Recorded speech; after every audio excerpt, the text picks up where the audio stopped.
కాంగ్రెస్ సర్కార్పై తీవ్ర స్థాయిలో ఫైర్ అయ్యారు మాజీ మంత్రి హరీష్ రావు. కాంగ్రెస్ అబద్ధపు ప్రచారాలు శుద్ధ తప్పు అని ఆర్బీఐ నివేదికలో బయటపడిందన్నారు. అసెంబ్లీలో సీఎం రేవంత్ రెడ్డి రాష్ట్ర ఆర్థిక ప్రగతి దివాలా అని చెప్పి తన గోతిలో తానే పడిపోయారని విమర్శించారు. ప్రతిపక్షాలపై బురద చల్లబోయి రాష్ట్రాన్ని తిరోగమనం వైపు మళ్లించారని ఆరోపించారు.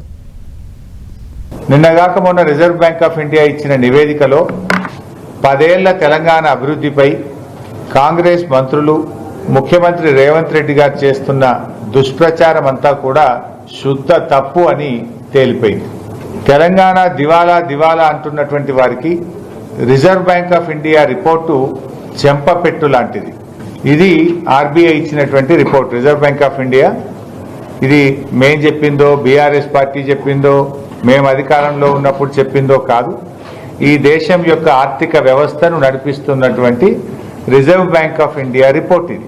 తెలంగాణ రికార్డు సృష్టించినటువంటి అభివృద్ధిని ఆర్బీఐ నివేదిక ఈ దేశానికి, ముఖ్యంగా మన రాష్ట్ర ప్రజలందరికీ కూడా తెలియజెప్పడం జరిగింది.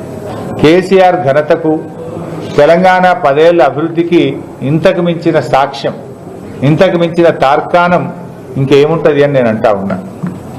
తెలంగాణ దివాలా రాష్ట్రం కాదు, దివ్యంగా వెలుగుతున్న రాష్ట్రం అని తేలింది. పాము కాటేస్తోడు పాము కాటికే బలైంది అన్నట్టు తాము తీసుకున్న గోతిలో కాంగ్రెస్ పార్టీ తామే పడ్డది. ఇప్పుడు కుటుంబ యజమాని దివాలా అని మాట్లాడితే ఆ కుటుంబానికి సమాజంలో పరపతి ఉండదు.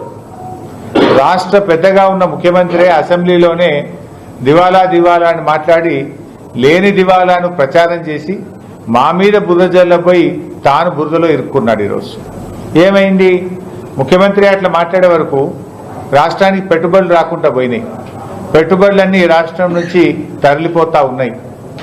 ఉపాధి అవకాశాలు దెబ్బతింటా ఉన్నాయి. రియల్ ఎస్టేట్ రంగం కుదేలైపోయింది.